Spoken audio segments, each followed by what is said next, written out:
Next, we want to look at horizontally projected motion. Well, this is the motion of an object projected horizontally from the top of a platform. The motion of such object undergoes both vertical and horizontal motion at the same time. Now let's describe the parts of this object.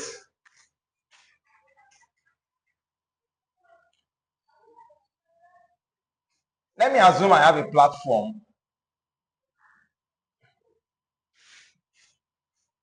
and then you throw an object on top of somewhere. It could be a table, it could be from a window, it could be from anywhere, and you throw this object horizontally. As you project it horizontally, what would happen? The object moves like this and then goes like this till it falls. That's a part of such motion. I want to describe such motion in this case now. Imagine me holding this marker now and throwing this marker in this manner. Because I'm throwing this marker from a certain height above the ground. If I throw this marker, it's going to describe this type of part, a kind of part like this. Understand now, this object, leaving this, let me say this is a tower now, leaving this tower actually will just eventually fall. And so, it's going to fall, it's not going up. Understand that the vertical distance it will cover will be the height of this tower. I'm assuming this is a tower now. It will be the height of this tower. That's the vertical distance it will cover on reaching the ground or any platform it gets to. At the same time, from the base of this tower, to where the object landed is an horizontal distance, which we could also call the range. So, as the object lands here, it has covered some vertical distance downward and it has covered some horizontal distance because it didn't land here. It landed at a distance further from where you throw it. So this is it now. That's the base of the tower to where it landed. That's what we're talking about. So these two happens at the same time. The time it's used for the vertical distance is the time it's used for the horizontal distance. Now, I want to say something now. This is a very confusing type of motion for students at times. But you need to understand clearly your horizontal and vertical motion and then use that to solve this kind of motion. First and foremost, I want to say that for this motion, you will often hear that an object is projected horizontally from top of somewhere. Definitely you understand that this kind of motion it is. So when they give you the question and you are projecting an object horizontally, but you're not projecting horizontally from the ground. If you are projecting horizontally from the ground, it becomes a normal horizontal motion. But when you are projecting an object horizontally from the top of a particular platform, can be a top of a window, from a place above the ground, from a tower, from whatever, as long as you are projecting horizontally from top of somewhere, it is this type of motion you would have. Eventually, let's look at this now. Understand that they will tell you that it is projected horizontally with an initial velocity of maybe 20 meters per second or 30 meters per second or 10 meters per second. Whatever the initial velocity is, we need to understand that this object is only falling down. When you look at it in terms of vertical distance, it's falling down. So understand that your UI must be zero, because we said, while studying vertical motion, that for an object to fall, its initial velocity must be zero if it's falling under the influence of gravity. So UI is zero. But the question gives you an initial velocity, maybe a 20 meters per second. That initial velocity is for your horizontal motion. Don't confuse that.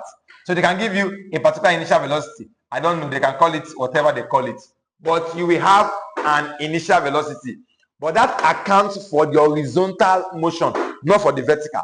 As long as it's going to fall, initial velocity must be zero. So what are our equations of motion here? The same equation of motion we have. For the vertical distance covered now, we have it that h is equal to uyt plus half gt squared. Now I'm using plus because I know this object will eventually fall down, so it's dropping down.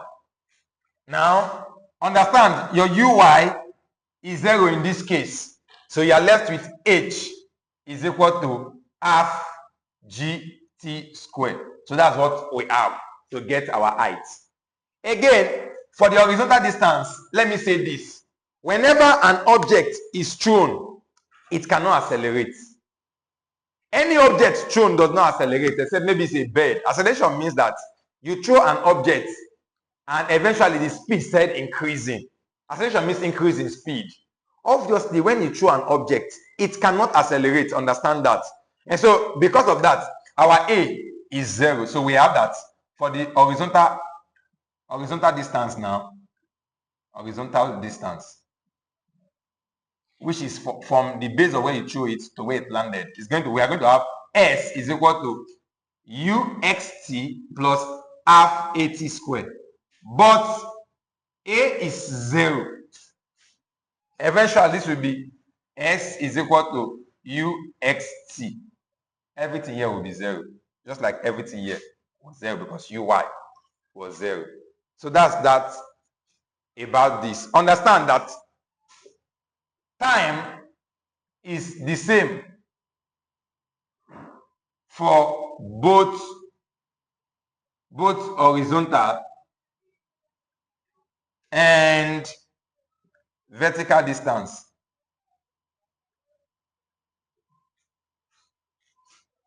Understand again that we want to get the velocity. So vertical component now of final velocity. That is talking about our Vy. If we want to get this, it's very, very simple. Vy will be equal to uy plus gt. I'm using plus because the object is falling. So, but understand, what is your uy? Your uy is 0. So everything here becomes 0. And your Vy will be equal to gt. At the same time, the horizontal component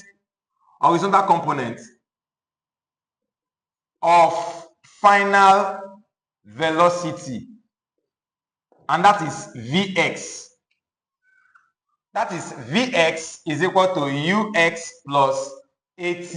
But again now, a is equal to 0. So we are left with Vx is equal to ux. So whatever the initial velocity given to you for that motion is still the same final velocity for the horizontal. The initial velocity for horizontal component, horizontal component of initial velocity is the same as horizontal component for final velocity. It does not change since it does not accelerate. Now, the next is the velocity on hitting the ground.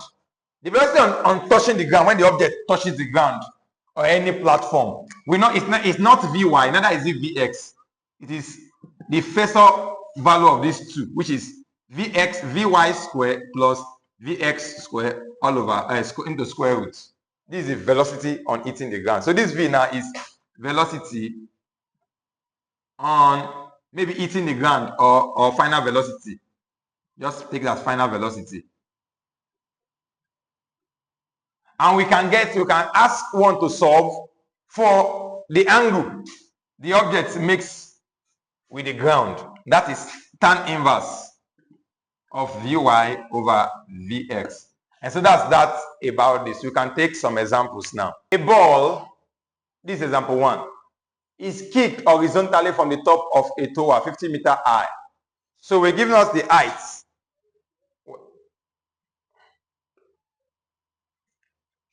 With an initial velocity of 30 meters per second.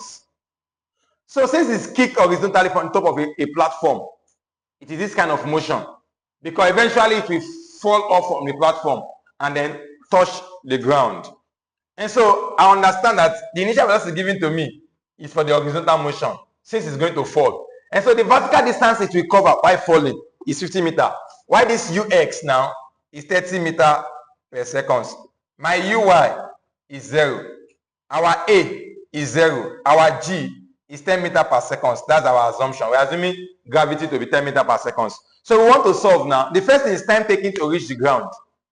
If we are given the height, the vertical distance to fall through, because this object is going to fall, we then have that H is equal to UY T plus half GT squared. Obviously, UY is 0. So everything here becomes 0. So I'm left with H being equal to half GT squared. So our H is 50 is equal to half times 10 times T squared. 2 here, 1, 2 here will give us 5. So 50 is equal to 5 T squared. Dividing both sides by 5, you give us that T squared is equal to 10. And taking square root of both sides, we give us T to be 3.162 seconds. And that's the time it takes us. It takes the object to touch the ground. Now, what's the next question? I've solved a first. The second says the horizontal component of, the horizontal distance from the base of the tower to where the object landed. That's the horizontal distance. So that will be S is equal to UXT plus half AT squared. Now, A is 0. Since it's thrown, it will not accelerate. So everything here becomes 0.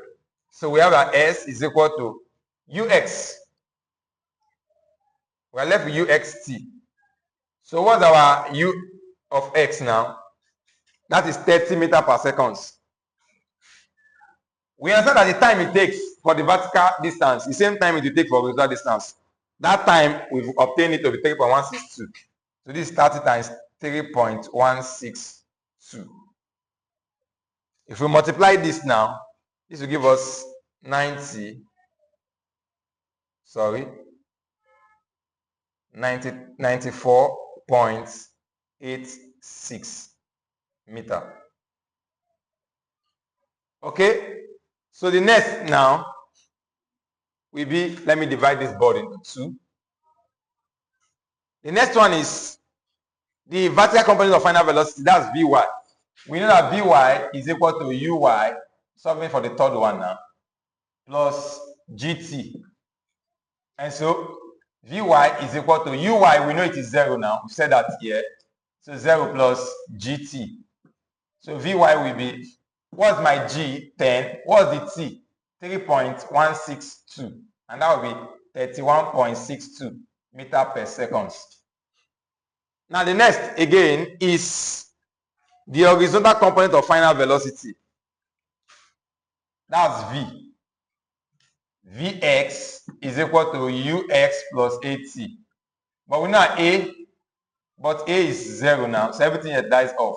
Vx is written as Ux. So we can say Vx, the Ux given to this question is 30.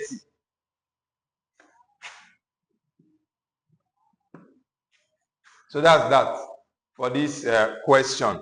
The next one is velocity on hitting the ground. That is V, and which is Vx squared plus Vy squared all into square roots. So the Vx squared is 30 meters per second, 30 squared, plus Vy, that's it here, vertical component of final velocity, 31.62 squared, then all into square roots. 43.59 meters per second. And then lastly now, the velocity on hitting the ground. So that's giving us theta is equal to tan inverse of Vy over Vx. Tan inverse of the Vy, that's 31.62, all over the Vx, that's 30.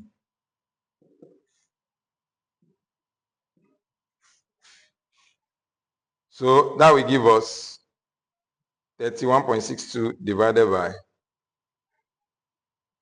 30. 46.51 degree. So that's that for this question. Example 2. A ball is projected horizontally from the top of a cliff with an initial velocity of 8 meters per second. Since it's projected horizontally from top of somewhere, we know that u is our ux actually. It's for the horizontal motion. Our uy should be 0. It's going to fall. Now, if the horizontal distance covered from the base of the cliff where the ball landed is 20 meters, and so understand that the horizontal distance is 20 meters. Calculate the height of the cliff. Well, we know our g is 10 meters per second square, while our a is 0. Now, to get our vertical height, h is equal to uyt plus half gt squared. But understand that u is 0, so everything here becomes 0. So height is, we're left with half gt squared. The problem here is not our g, that we don't know our t. We're going to use the horizontal distance since it's given to us to get our t. Recall that x is equal to uxt plus half at squared. But a is 0. Everything here becomes 0. Our x becomes ux times t. So our s is giving us 20. 20, that's the s, horizontal distance, is equal to the ux is 8 times time. So dividing here by 8 and dividing here by 8, we have that t is equal to 2.5 seconds. So we've gotten our time. We can use that time now. Since time for horizontal motion is the same as for time for vertical motion, we can use that to calculate our height. So hence, the h, which is equal to half gt squared now, will become half times the g. The g is 10 times t squared, 2.5 squared. 2 here 1, 2 here will give us 5. So we are left with 5 times 2.5 squared, that is 6.25. So this will give us 31.25 meters. So that's the vertical distance. What next? The velocity on hitting the ground. So to solve this actually, I need to get my Vx and Vy. So what's our Vx? Vx is ux plus at. Vx plus at, but a is 0, so everything here becomes 0. So Vx is same as ux. And what's our ux? 8 meters per second. Now our Vy, which is uy plus gt. Now our uy is 0. So I'm left with Vy being equal to gt. What's the g10? What's the time? The time, we've gotten the time here to 2.5. So this will be 25 meters per seconds. So velocity on hitting the ground, which is your v now, becomes square root of vx squared plus vy squared. And that will be, the vx is giving us 25, so 25 squared, plus vy is giving us, so vs is giving us 8 squared plus 25 squared, all into square roots. So we'll get our v now. V is 26.25 meters per second. So you can try the following exercises, and we have the answers all written here.